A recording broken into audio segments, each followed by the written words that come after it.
लोगों ने इस कैंडिडेट के पिता और जो लीडर हैं राजद के, उनके द्वारा इस निर्णय के, इस अन्याय के, इस जुल्म के खिलाफ आग लगा हुआ है। क्या जरूरत थी? और भी लाया तो नाकारा को लाया, जिसको यहां पब्लिक रिजेक्ट करती है, जो किसी काम का नहीं है। 5 साल पहले लोजपा से चुनाव लड़ा और आप सब गवाह हैं कि एक दिन क्षेत्र में नहीं आया, एक दिन। क्या कोरोना, क्या बाढ़, 5 साल में तो नजर ही नहीं आया।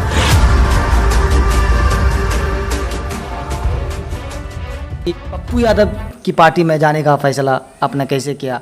क्या उधर से कॉल आई या आपने अप्रोच किया? उनके लोगों ने अप्रोच किया और मुझे और आरएलएसपी से भी अप्रोच था और भी कई पार्टी से था। लेकिन मुझे लगा कि जिस तरह से मैं गरीब की सेवा करना चाहता हूं, जो हमारी विचारधारा है, उस विचार के पप्पू यादव भी हैं जी। और अगर मैं उनके साथ मिलकर चुनाव लड़ूंगा तो सिमरी बख्तियारपुर का हम लोग ज़्यादा बेहतर कल्याण कर सकेंगे। इसीलिए मैंने पप्पू यादव जी की पार्टी को से लड़ने का फैसला किया, ताकि लोगों की भलाई कर सके। मेरा एक ही उद्देश्य है। मैंने कहा था कि मुझे जब चुनाव लड़ने का बहुत शौक नहीं है, एमएलए बनने का शौक नहीं है, मैं सिर्फ ये चुनाव लड़ना चाहता हूं। चूंकि मैंने फील्ड को सजाया है, मैंने क्षेत्र को बनाया है और हम अपने क्षेत्र को चमका करके मैं इस चुनाव की राजनीति से मैं अलग हो जाऊंगा। 5 साल के बाद मैं चुनाव नहीं लड़ूंगा। लेकिन वहाँ तो था मामला दूसरा, वहाँ तो डीलिंग हो गई थी, बड़ी डील हुई थी। तो उस डील में मेरे जैसा कार्यकर्ता मरते दम भी नहीं आ सकता, हम करते भी नहीं। मामूली भी अगर कोई डील होता तो वो भी मैं नहीं कर सकता था, क्योंकि मैं काम पर विश्वास करता हूं। ये बात सही है कि लालू जी होते तो इस तरह की स्थिति राजद की नहीं होती। यही नहीं, बल्कि जो हमको तो लगता है कि जिस तरह से अखिलेश यादव ने मुलायम सिंह यादव जी को दूध की मक्की की तरह से किनारा कर दिया, उसी तरह से ये इन लोगों ने लालू यादव जी को भी किनारा कर दिया। मैंने मैडम से भी बात किया, मैडम ने कहा कि देखते हैं आप, मैं उधर जाती भी नहीं हूँ, मैं नहीं कहूँगी, आपको बात करना है तो साहब से बात करिए। साहब कौन? मतलब तेजस्वी यादव? नहीं, लालू यादव जी। जी। और वो भी देखा कि मरमाहत हैं और वो भी किनारा कर लिए हैं। मुझे लगता है कि आप देखे होंगे, सबसे बड़ी विडंबना है कि जिस लालू यादव ने इस पार्टी के कर्ता धर्ता आज भी हैं, भले कागजी हो, उनका फोटो तक हटा दिया गया। मन इसका मतलब है कि जो विपक्ष ने आरोप लगाया कि लालू यादव पर जो आरोप लगाया है उन्होंने कई तरह के, आप उसको इनके चेहरा को हटा करके आप इसको प्रमाणित कर रहे हैं। तो मैं ये कह रहा हूँ कि क्या लगता है आपको कि पार्टी बदलने से आपके पुराने समर्थक आपके साथ आएंगे इस चुनाव में? बहुत से आए हैं, बहुत से आएंगे भी, कुछ नहीं भी है। तो जहाँ उसका जो जिस तरह से वो लोग चुनाव लड़ते हैं, जिनको टिकट दिया गया है, उनके लड़ने का तो आपको तरीका मालूम है जी। और सारे लोग रहेंगे चुनाव के एक दिन पहले तक। चुनाव के दिन वो सब अपनी जगह पकड़ लेंगे, ये मेरा विश्वास है, मेरा मानना है। क्योंकि सभी से मेरी वार्ता होती रहती है, बातचीत होती रहती है।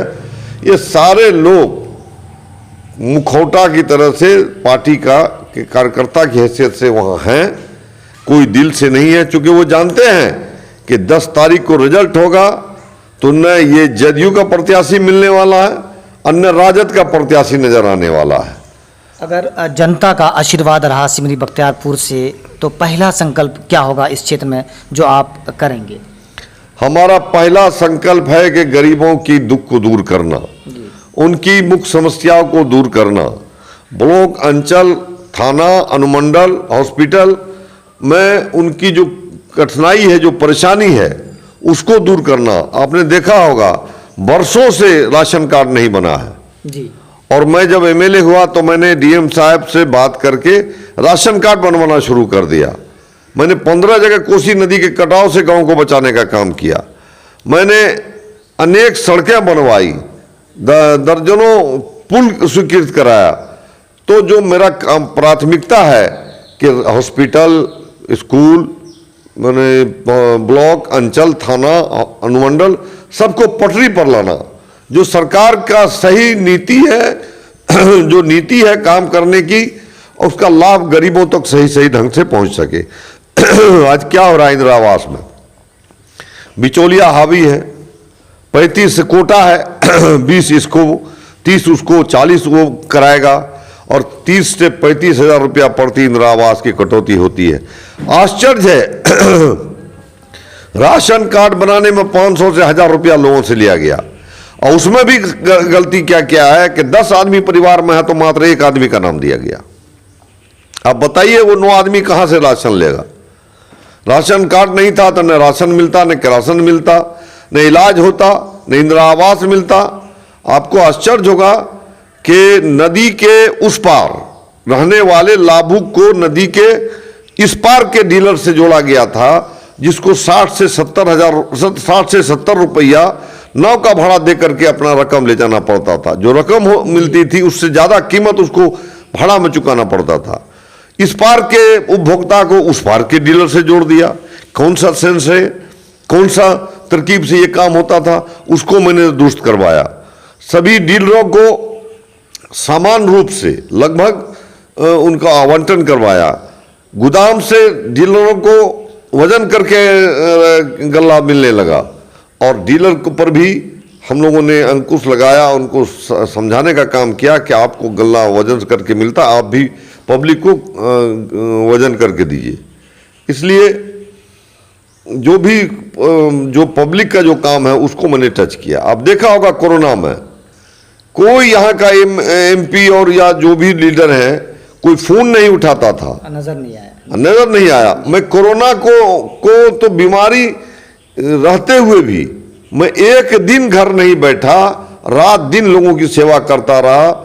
क्वारंटाइन सेंटर पर जा करके उनके समस्या को दूर किया। जो प्रदेश में बिहारी मजदूर थे मैंने उसको अपने स्तर से यहाँ से मदद किया।